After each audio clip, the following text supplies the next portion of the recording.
Good evening, class. Today we are going to study based on the paragraph of literary class.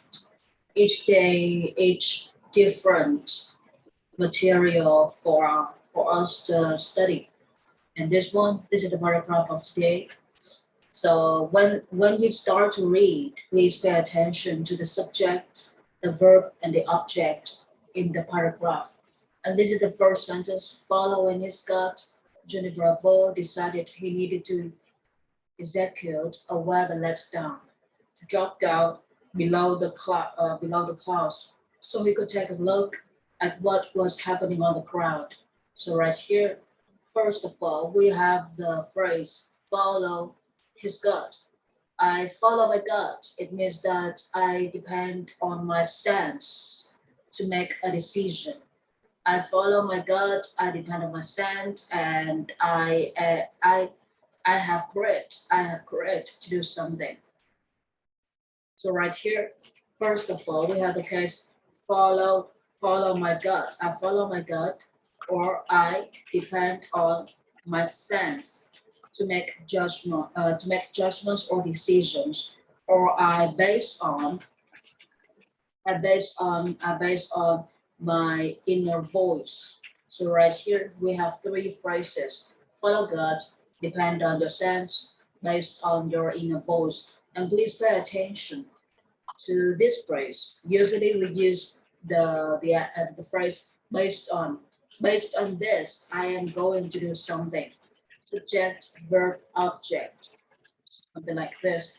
Based on the information, I'm going to show you my thoughts or my perspectives, or based on the calendar, we are going to study like this, for example. So right here, the word base, B-A-S-E, this is the action verb. B-A-S-E-D, this is okay, this is the adverb to begin a sentence. Based on this, based on that, the same as according to this, according to that, or of this, of that. You can use the word of, which is the same as the phrase based on. You can use the word according to, which is the same as the word based on. Yeah. Next one, decided he needed to execute a weather letdown. When you execute something that means that you carry out something. I execute my plan, which means I carry out my plan, or I make my plan, I make my I make my plan work, make something work. So you establish a plan. First of all, you establish a plan. After you establish a plan, you are going to execute your plan. Execute a plan. And how to execute the plan? You are going to assign tasks to people who do this, who does that, who will perform this. So execute, it means you make your plan come true. You make your plan work as it's supposed to be.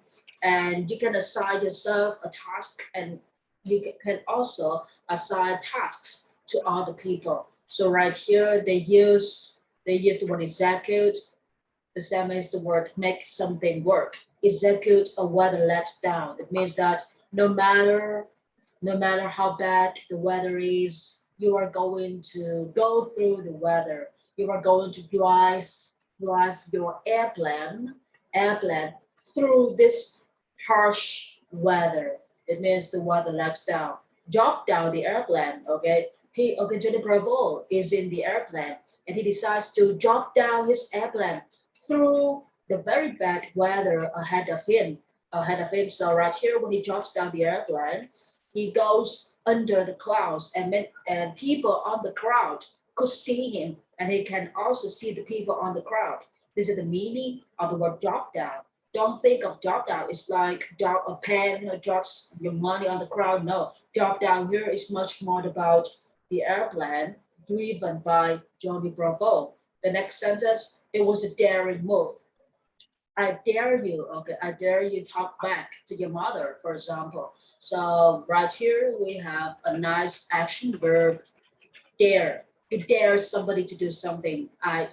You can say that I dare somebody to do something else. So person A dare person B to action verb. When you dare somebody, that means that you challenge that kind of person to do that thing that you want him or her to do, and you know that he or she feels very scared.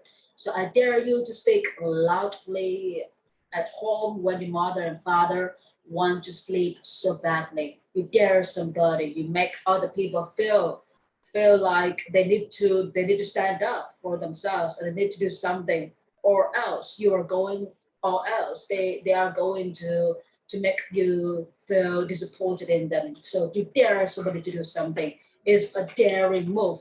Daring here is adjective, is a daring move. It means that it means that it's a challenging move, challenging move, and it's also admirational, admired move. So right here, once I perform a move here, move, it has two kinds of words. The first one, move, is in the form of action verb. The second one, move, is in the form of noun. And right here, move is a noun in English. It's a daring move, or it was a daring step. It was a daring act. So right here, the people use the word move to talk, okay, to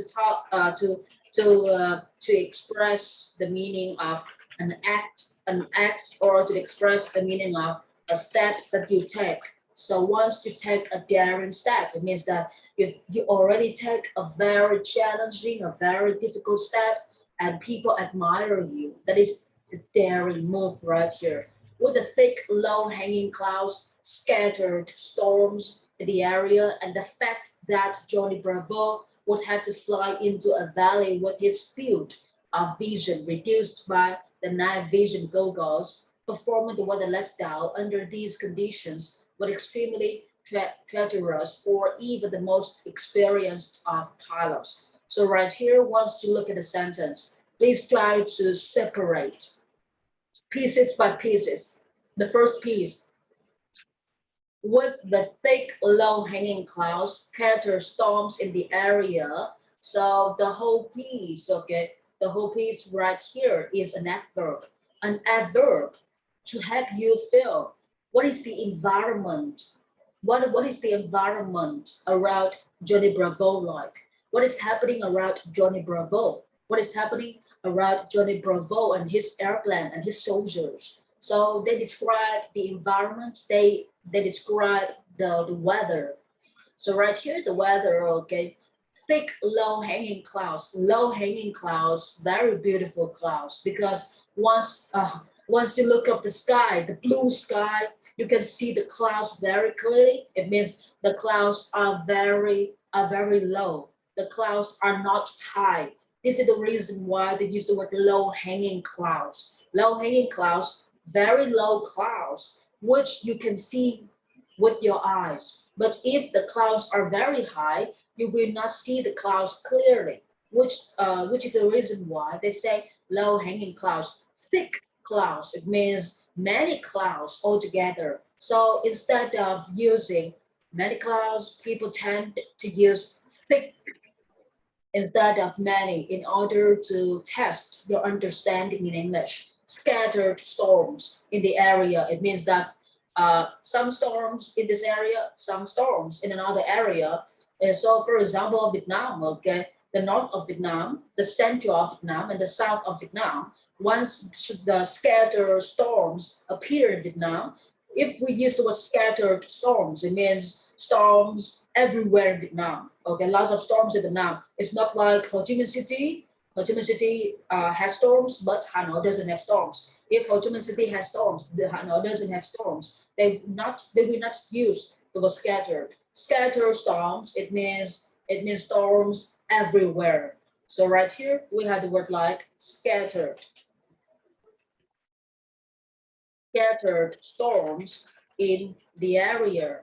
You can say that you can use the word like storms, okay? Storms, overwhelming, or places. Or we have a very good adjective in English, which is you big quarters. You big quarters.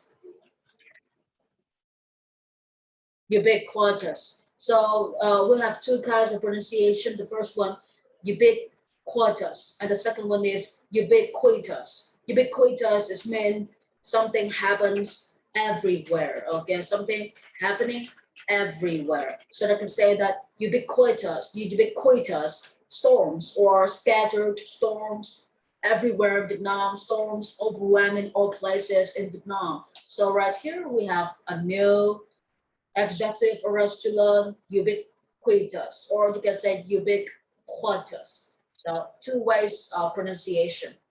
This is the adverb in order for you to feel what is the weather like for Johnny Bravo in the story. And when you begin the phrase, the fact that, after that in English, we always use a full sentence. So if you want to start a full sentence, you can use the word that like this. The fact that Johnny Bravo would have to fly into a valley with his field of vision reduced by the night vision goggles. So right here, the subject here is Johnny Bravo, and the action verb right here is fly into.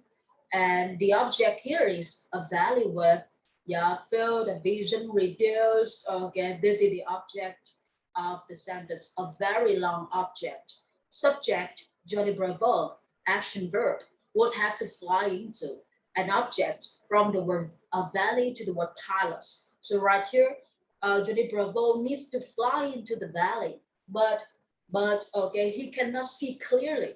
Instead of saying that Johnny Bravo cannot see clearly, Johnny Bravo, okay, feels very bad about his sight, about okay, about his eyes, about his sight. This is the way that they try to express vision. It means that the sight of your eyes, how far you can see by your eyes, how clearly you can see by your eyes. They will use the word vision. Vision reduced. It means your eyes, by your eyes you cannot see clearly. By your eyes you cannot see far enough for you to see the soldiers, to see the enemies. So his field of vision reduced. Reduced why? Why can't he not see clearly like this? Because of the night vision goggles, okay? Performing the weather letdown. Oh yeah, so right here, the night vision goggles. Goggles in, it means that the night, okay, the sky night is very foggy,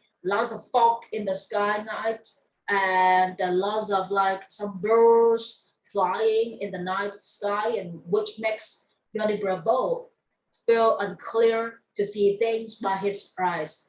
So after you write a full sentence like this, you can add verb in, in order to add extra information to your original sentence. So right here, this is the original sentence, and the writer, this is the original sentence, and the writers want to help the readers feel more about his sentence. This is why he adds verb in here.